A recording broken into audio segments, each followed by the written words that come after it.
You've just entered the No Delusion Zone. I'm David Dubato. My very special guest today is someone who's been on before, and I'm really glad to have him back, Frank Figliuzzi. Frank is retired from the FBI, where he served as Assistant Director for Counterintelligence.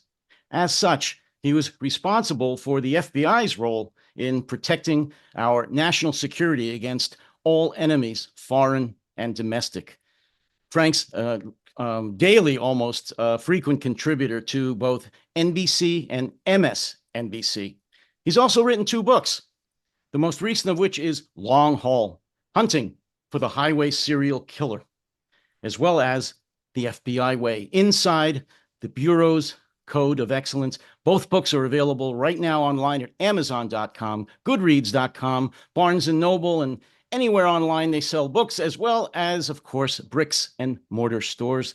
I highly recommend that you get them. So without further ado, Frank Figliuzzi, welcome back to the No Delusion Zone.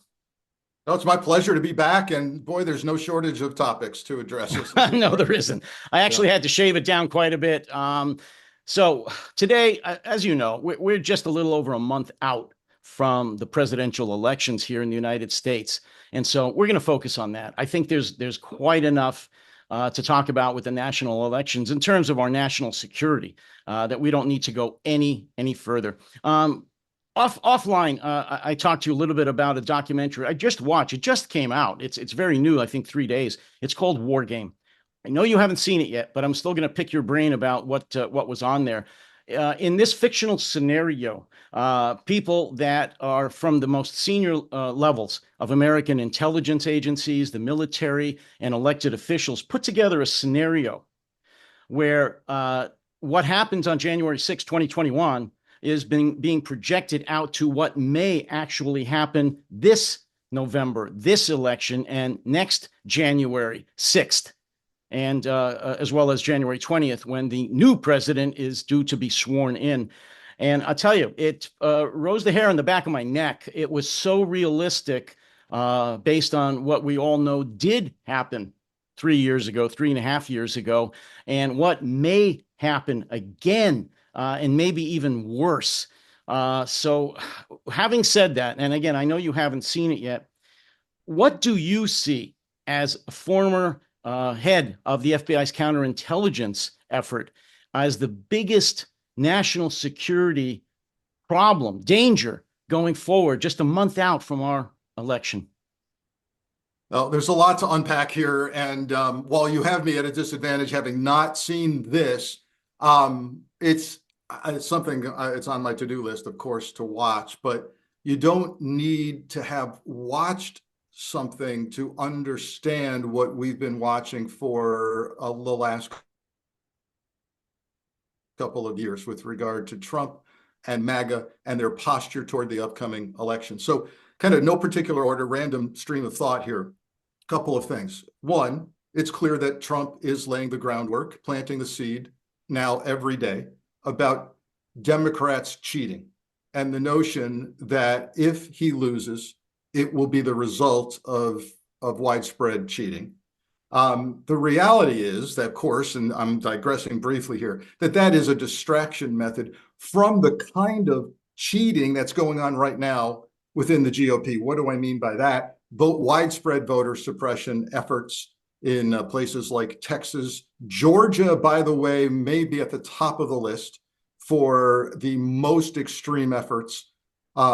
This idea that counties must hand count millions of votes and do it twice, and the number cannot differ from one count to the next. Anybody, and in law enforcement this has happened many times, anybody that's tried to hand count currency, large amounts of seized currency by hand, knows that it's foolhardy because you'll never come up with the same number twice. And now we're saying to the Georgia counties, you've got to count your votes by hand, and the number better be same twice, or it's all down the tubes. I would expect Georgia to not be able to confirm their election, just so you know, to certify their election. But again, I digress. North Carolina just said, hey, student IDs, right? A lot of students in North Carolina, college after college after college. Yeah, I think we decided to change our rules, and we're not going to take student ID as identification. Okay, so what a pretty transparent attempt to not have young people vote. I mean, let's be real. And you know, young people tend to vote Democrat. Anyway, that's going to happen throughout. So a couple of things that concern me and where they concern me. We've already learned just recently that the Department of Homeland Security has declared the next January 6th, next year, to be a national special security event. What does that mean? It means the federal government will treat this as they should have with the available intel last time, as an all hands on deck, federally controlled security, major security event, and all the tools in the federal toolkit will be available. Secret Service will be in charge of not just protecting the protectees, but the entire event with huge help from FBI, DHS, and all of the Capital Region law enforcement. So my concern is not so much that certification process, that the Capitol will become a fortress. And through my monitoring of private chat and extremist groups, they already believe Washington, D.C. to basically be a trap, that if they show up and try something big there, this is all a facade, and they're going to be entrapped and arrested and don't fall for it, and everybody's a federal agent, blah, blah, blah. Okay, so where's my concern? It's at the state and county level for me. And that, you go for your soft target, your most vulnerable, your weakest link in the security system. And clearly that's going to be the state and counties, where key swing states, where it really matters, and counting the votes is controversial. And is my real concern there are those counties, some of whom, by the way, have sheriffs who are not with the program, sheriffs who, elected sheriffs who have to get reelected again by red state constituents. Some sheriffs who've already said things like, yeah, I don't abide by red flag laws. I'm never taking a gun from a citizen, period. Yeah, problem. Then let's layer on top of the sheriff, never mind the sheriff and the county issues. Let's go to the state house and let's put in a red governor who decides, things are getting really bad. And I've got control of the National Guard here. I'm going to call out my National Guard, and I'll make things happen that I want to see happen. And we could see divided loyalties among National Guard troops, who themselves might be MAGA adherents. And we could have the real potential exists in key swing states for a nightmare scenario where we have armed National Guard troops under the direction of a governor, a sheriff who's cooperating with the governor, and the federal government not being quite sure what to do about it. That concerns me. And then just to end this thought, you started with the question, hey, what really concerns me? Let's go macro. We've just gone micro. Let's go macro and just remind people that, in my humble opinion, the federal government, namely the FBI, does not have the tools in its toolkits to be proactive against this threat that we're talking about. We still don't have a federal domestic terrorism law. We still, with regard to domestic terrorism, are behind the curve. We wake up behind the curve every single day.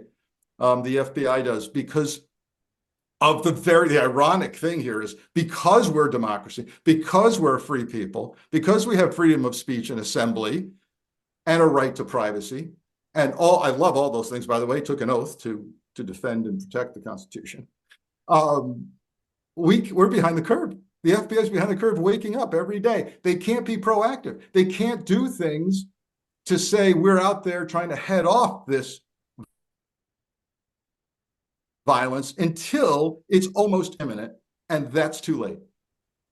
Well, you echoed a lot of my thoughts, some of which we talked about offline. Frank, could you elaborate on the danger at the state level, actually at the county level, of the constitutional sheriffs? You mentioned a little bit, you alluded to them. Explain for my audience what they are and what kind of a danger they pose, not generally, specifically to this election. Yeah, first of all, I'm not a big fan. I get it. I could, because I went to law school, I could argue almost both sides of everything. So But I have to tell you, I am not a big fan of elected law enforcement. I'm just not. I would prefer to have career professional decision makers in senior law enforcement positions who are not looking for the next election victory themselves. That clouds your judgment. Even if you happen to be a career law enforcement professional, you still, in the back of your mind, at least, you've got to get reelected. You've got to appease the people. What does that mean in a heavily Republican county?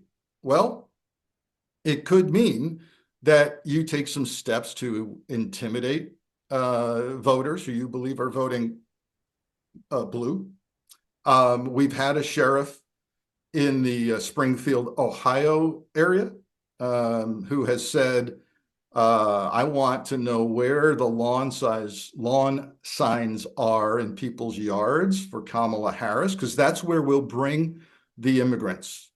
We'll dump them in your yard because you've got that great Kamala sign there. So that is about as to say that's unprofessional is an understatement, and to say that man has politicized his position is an understatement. We have a handful of sheriffs in this nation who have publicly said they won't enforce red flag laws. It's the law in their state to temporarily seize a weapon from someone who poses a threat. And red flag laws have due process attached to them. You're not permanently seizing this weapon, but you're asked to do your job, investigate a threat and figure it out and present it to a magistrate for a decision. They say they won't even do that. Well, Frank, these nutcases, and they are nutcases, I'm sorry, they're roughly part of the sovereign citizen movement, which roughly states, and they're nutcases in another genre, but they state that they don't recognize any authority past the county level. Some of them state, but mostly county. And so these county sovereign sheriffs, or constitutional sheriffs, excuse me, they fit right into that mold, and they're taking over as the chief law enforcement officer in their state. And they don't recognize state jurisdiction, and certainly not federal jurisdiction. To me, I may be wrong, that's a recipe for a revolution. I mean, this is crazy, chaos. Just so you know, I feel so strongly about these sheriffs that I wrote a column. I write a regular column for MSNBC Daily, their digital platform. And I suggested some solutions here, like, hey, sheriff, if you're not going to do your job that you raised your right hand to do to support the laws of your state, you need to go. And so what can the federal government do? Cut off all grant money. It would be sad because that sheriff's department isn't going to get trained. So some of the best training in the world is available through the federal Department of Justice, and grant money and training, and FBI National Academy for your high-ranking officers. It's the plug-in to the feds really can give you money, training, and professionalism. I say, I'm sorry, but you're not doing your job. You're not getting any federal support or money. That's the way this should go. But here we are. That would take a lot of doing, I think, and would be highly controversial. Imagine a perfect storm, David, where you got that sheriff in a key county that's counting votes, and the world is watching. The media's outside. There's a huge crowd outside. By the way, we've seen this scenario last time around in Maricopa, Arizona, a crowd that was, really pressing on the doors of the county election office where the count was occurring. You've got sheriffs outside who are, and I'm not saying that, by the way, at the time, I believe the Maricopa County Sheriff did the right thing, but let's just pick a county where the sheriff's not going to do the right thing. Now layer that with a governor who's not going to do the right thing. And throw in some, you may have caught, because you pay attention to these things, Trump and his people saying about this election, we've got the judges, we've got the lawyers. What? So have you, are you just referring to a ton of Trump-appointed federal lawyers? Or are you saying at the state and county level, where this would all start in the courts, if there's controversy over the count, do you own some judges at the state and county level? What are you talking about? This is what concerns me. The layers of, so that there wouldn't be a single point of failure. There would be support for failure all the way up to the governor's office. Well, that's my main concern right now. And I'll be honest with you. This documentary, War Game, which I encourage everyone to watch. It's on YouTube. You can get it a lot of places. Yeah, I think you have to pay a few dollars, but it's well worth it. The the main idea or the main problem I took from this is that after 4 years, the federal government is still not that they're not concerned, but they're not coordinating with the states. They're not coordinating with the local government enough. They really aren't. And not only that, they're not taking into account what you just said. The not only the infiltration. Again, David. Can you hear me? I can now. Okay. Just so everybody knows, we're having some problems. So if I haven't edited this out, that's what's going on. They aren't taking into account the fact that, I'm sorry, Trump, the Republicans do have judges and some governors, I believe, and sheriffs in the bag. They really do. What's even more worrying is that in some states, at least, if not many, they have passed new laws with these red legislatures that allow a state government, to overturn the votes of the people and send a new slate of electors to Washington. So even if the Democrats win in a landslide, which everybody says, oh, Kamala Harris needs to win in a landslide, so there's no question. Yeah, there is. Because if a state now has a law that says it doesn't matter how much votes a party gets, the state legislature can overturn it, send their own electors to Washington to vote for Trump. I don't know how to express this except that that's madness. What are your thoughts on that? That's well, legal. I don't. That's legal. I'm glad you mentioned this, because I just simply don't think that the media, of which I am a part and have been for 7 years. So when I say the media, I'm in the media. I'm telling you, they are not covering this scenario enough. And I continue to say, perhaps to my own professional peril, that the news networks continue to pretend and go along as if this is some kind of normal election. Yes. I want to tell you, this is a facade. You're crazy if you think this is going to be another election. You're crazy. Frank, we're in a knockdown drag out. I'm sorry. Yeah. You know this. This is it. We're a month out from losing our democracy. I can't say it any more shrill or yell about this because I get crazy, but and the media is falling down. They're a disgrace. Yeah. Oh, so. Listen, I'll go back even further. I think as the first, the last time that Trump campaigned, well, let's go to 2016. Again, the media did not do enough vetting of him. I get the fine balance. No news network wants to be responsible for actually taking down a candidate, right? But there's a balance there to say, here's what we've done our digging, we've done our vetting of a candidate, and here's what we found about this guy who not only is crazy, but seriously in debt, has very problematic foreign connections. They never did that. And now here we are pretending like, oh, the latest poll shows Kamala Harris up by a point. Okay, hold on. As if that matters right now. Do you think that this election's going to be over on November 5th? Is that what you're saying? That we should pay attention to a point difference in the polls because, oh, this is going to be for real, this election? It's not. And so J.D. Vance has already said, when asked the question, would you certify, would you do what Vice President Pence did, which, by the way, was the correct thing? No, I would have kicked it back to the states, and we would have had a debate about the election. I'm sorry, what? What? So we have a VP who's already said, no, I'm not doing that. I'm not doing the right thing. We have states saying, yeah, we're not prepared to certify, certainly not on the night of November 5th. That ain't happening. And here's the media going, oh, Kamala Harris is up by a point. It's ludicrous. Not only is the mainstream media a dismal failure in terms of what you're just talking about, which is covering Trump honestly, and the Republicans, MAGA, as a national security threat, but, to be honest with you, so is the Biden administration. Why? Why haven't they trumpeted from the rooftops the counterintelligence danger of Donald Trump? Not complicated stuff. Just some of the stuff you just talked about before it got so ingrained in MAGA's head that, he's God incarnate. He's the prophet of God, when there was still a chance that they could get through to the people, or at least a lot of the people, that this man, forget that he's crazy, he is, but that he is a danger to the United States because of his illegal and anti-democratic connections with dictators, not to, Russia, probably China, which he claims he hates, Iran and all the rest. None of that really gets out. Now they're proud because they're calling him weird. Excuse me? You think that's going to sway the election? I'm really disgusted with them for not saying more.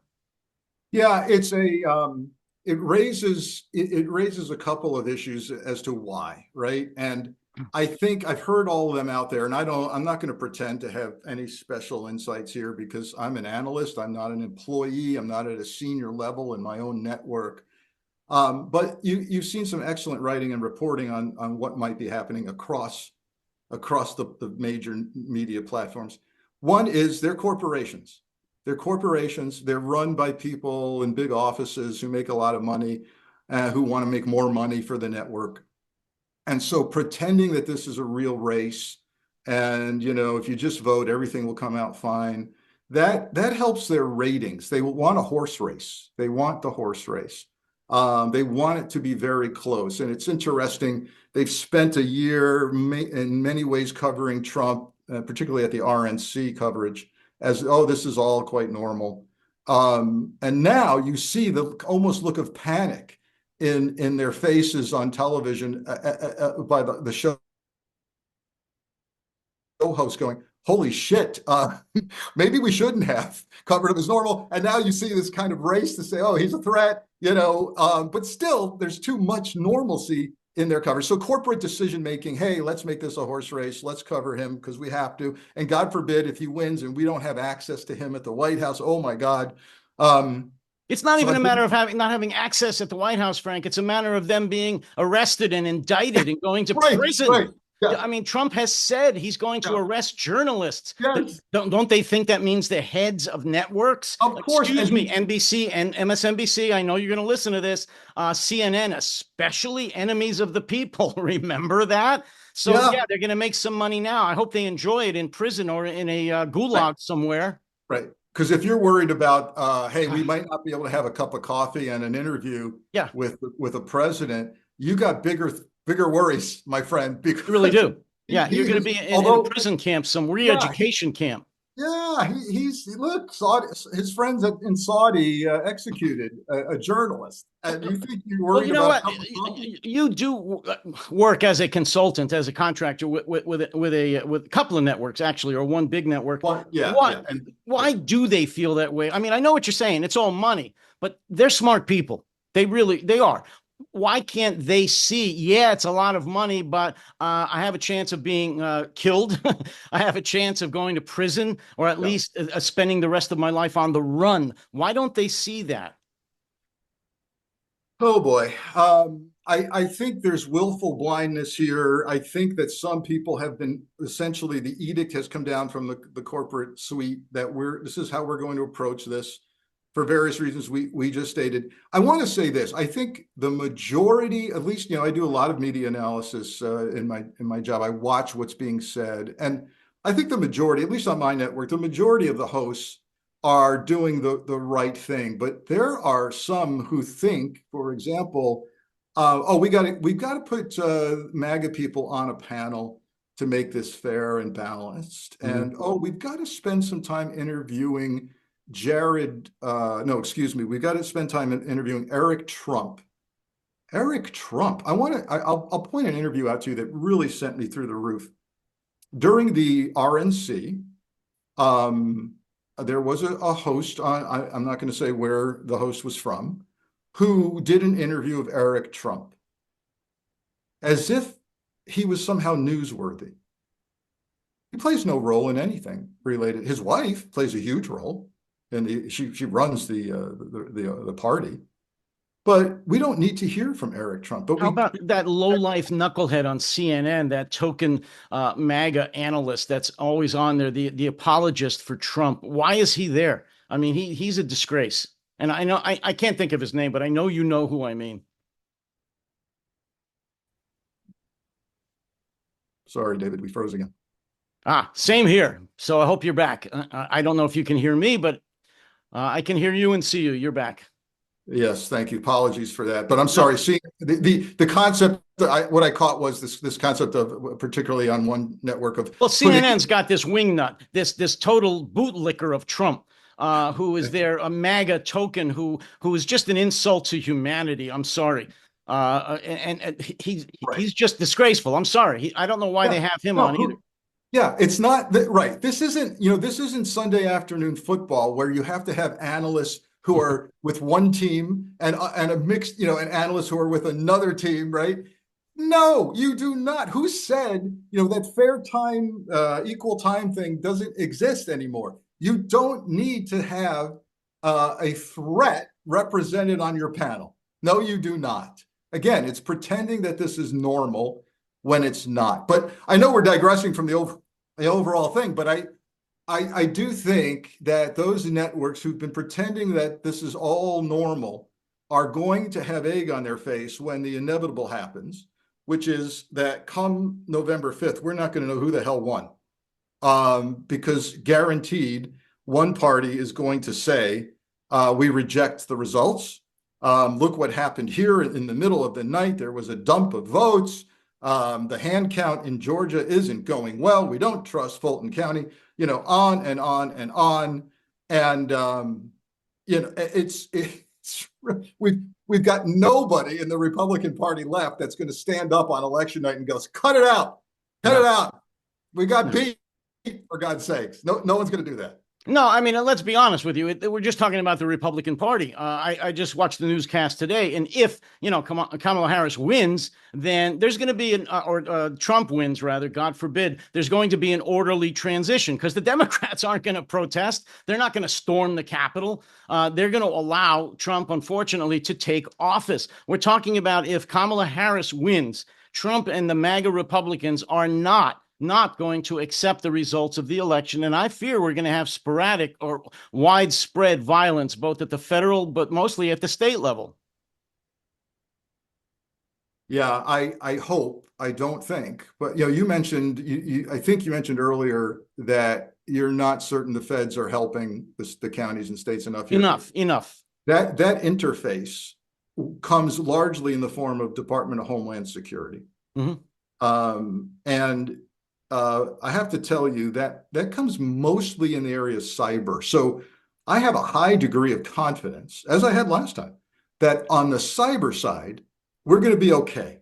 We're going to have foreign attempts to mess electronically with the election, for sure. But there was, you talk about a silent war that went on last time. There should be a movie made about how our government successfully battled foreign adversaries in the last election, trying to mess electronically with the election. Great point. So I feel more confident about that than I do about the hard physical aspect of this. And the fact that the FBI has to work with the locals in a way that may not work out. Getting out in front of the threat, identifying the threat, separating aspirational actors from people who are actually poised to execute. Boy, have we seen that with the Secret Service, for example. Who's for real, who's not. All of this plays in. Our laws are against us in terms of proactivity and getting out in front. And it's a recipe for a prolonged period of time. I hope I'm wrong, by the way, but throughout my career and even now, I get paid to think worst case scenario. I'm not, when I was in my head role in counterintelligence, and I would walk into the White House and have a briefing for John Brennan that I had called at the last minute, John would look up at me and shake his head like, this is not going to be good. He knew I wasn't visiting to say hello. And I have the same job now, and I'm sorry, but that's it. And we're not going to know that night unless it is a total landslide, and the shenanigans are falling apart on the Trump side. Because the shenanigans will go on for quite some time, and this will be a real test, not only of the United States, but also of Trump's power as a cult leader. Will he still be able to have the juice, that magnet that draws people to him? Will he be able to incite people to violence or action? And I hope he's lost that shine, but I see fewer signs of it. I see fewer signs that he's lost the ability. And people who study cults, they will tell you this concept of forcing the end exists. What does that mean? It means when things don't go your way, as you promised your cult, and David Koresh in Waco is an example of this, literally ordering his people. And by the way, for those conspiracy theorists who think I'm lying right now, this is all on tape, and it's also backed by infrared cameras that saw the fires starting in the corners of the building. He ordered his guys to start burning the building down when he was surrounded and things were looking dire for him. That's called forcing the end, right? We're not all going to get transported to heaven, as I promised, but we are going to make ourselves go to heaven because we're going to burn ourselves down. Well, Jim Jones is another great one. Jim Jones, the Kool-Aid. So it's quite possible that Trump will literally, figuratively burn the house down by telling his people, that's it. It's time to act out in a way that absolutely endangers the republic. Well, I know you need to go fairly soon. I want to hit two more points, if I could, before you have to go. One is I just watched an incredible interview that was done actually a couple of months ago by an expert. I consider an expert, a Harvard analyst, about this issue. And one of the things that she really wanted to hit home was the fact that between now and the election, well, this was back, a couple of months ago in the summer, between the summer and the election, what she feels is one of the most important things the Biden administration should do is to be transparent, to get out there on the bully pulpit, not shrink away. And he hasn't done any of this, and talk about the dangers, talk about the danger of what may happen if we have this widespread violence, talk about what he is doing to try to circumvent that. And talk about just confront it instead of shrinking away and not holding any press conferences, not having any fireside chats, doing nothing when we're so close to the most important election since the Civil War. And I agree with her. That was a couple of months ago, and she said it needs to start now. Well, it hasn't started yet, and we're 31 or 32 days out from the election. What's that all about? Why isn't the White House hitting this point and kind of just hiding in the shadows about this? So I think I also made the same note that you've been making, and I here's what I think is behind some of this decision making or lack of decision making. There's a fear. We've been governed. Our elected officials have been governed by a fear of appearing partisan and political. So if you come out and start bashing and explaining what's going on in various states, from Texas to Florida to North Carolina to Georgia and more, and this is voter suppression. Here's what you need to do if you show up at your voting precinct and you're told you're not on the rolls. Here are your rights to ask for a provisional ballot, blah, blah, blah. If someone at the level of president does that, their fear is, I disagree, by the way, but their fear is that, oh my, the president's attacking the other party and claiming there's cheating. Oh my God. Well, there is. Say it. And you need to say it. And I think this would be a perfect role, by the way, for the Attorney General, because he's got that power of the law behind him. Mm-hmm. And he's doing little things like they just intervened in, I don't know, is it Alabama? Forgive me. I think it's Alabama, where they filed a lawsuit, against the state that because of voting, rules that are going to suppress votes. God bless them, but they're not doing enough with regard to threats against elected officials. Yes, they'll call a press conference and say, "Oh, we arrested a guy who threatened an election official in wherever today." Yeah, there's thousands of those threats going on right now, and the states are doing nothing, zero goose egg on state prosecutions for those threats. The other thing is the FBI director. He just last week, God bless him, he did a rare video to the public. I posted it. Announcing that some great work, the FBI and DOJ have indicted 3 Iranian IRGC members for hacking into the campaigns and trying to sow discord and chaos. And so he felt that was significant enough, and it is, foreign interference with our election is hugely significant. So he had a rare video about it. He was incensed about it. And that's great. But where's the video?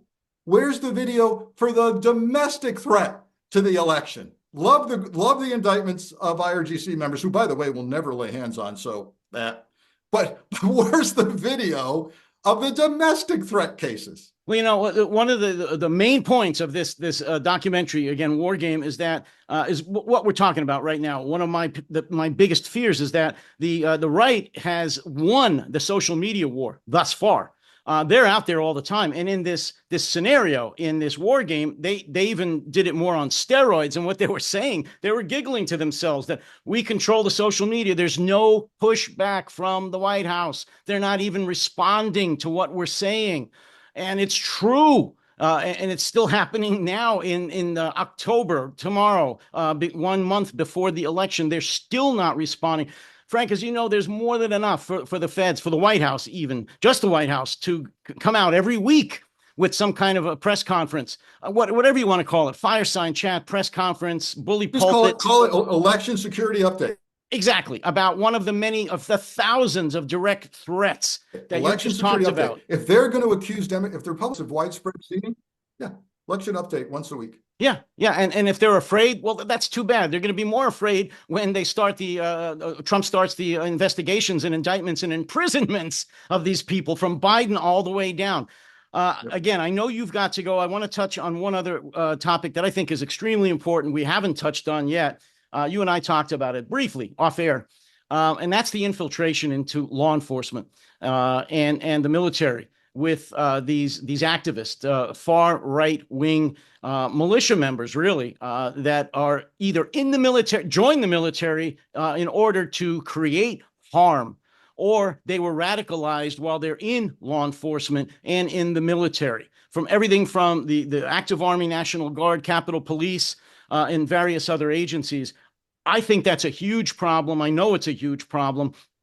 Most people don't know that I think it's 20% of all those that were arrested on January 6th were either active or veteran military and or law enforcement. And I think, I don't know, but I'm sure the number hasn't gone down of those that have been radicalized.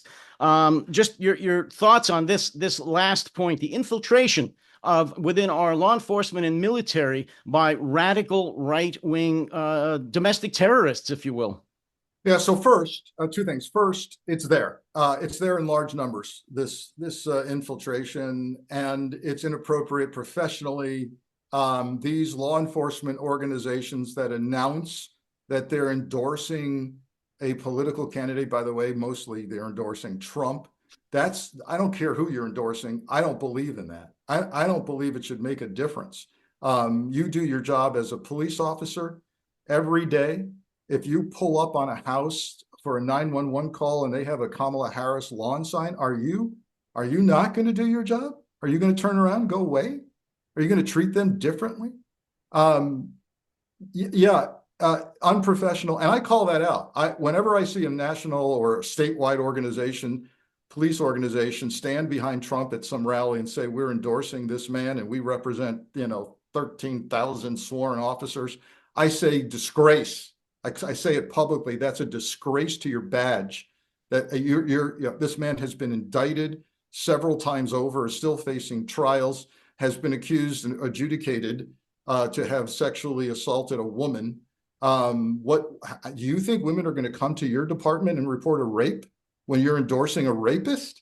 That's a disgrace. So what does that mean now in terms of brass tacks? As to what happens when all hell breaks loose, and we need those police and sheriffs to protect elected election officials, the building where the vote's happening, who are they going to side with?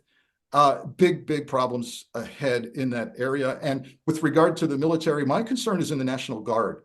I think they're going to be that point of the spear if there's problems in the county and state levels with the elections, the courthouses. Remember, we're likely to see a lot of these cases and controversies with the election go straight to the Supreme Court of a state. And if you recall last time, particularly Colorado Supreme Court, the death threats were through the roof, and if you've got to start protecting, getting uniform protection for your Supreme Court justices, you're in trouble. They took over the Michigan State House, the militia. Yep. So who do you call out? Well, you call out the National Guard. I see. Okay.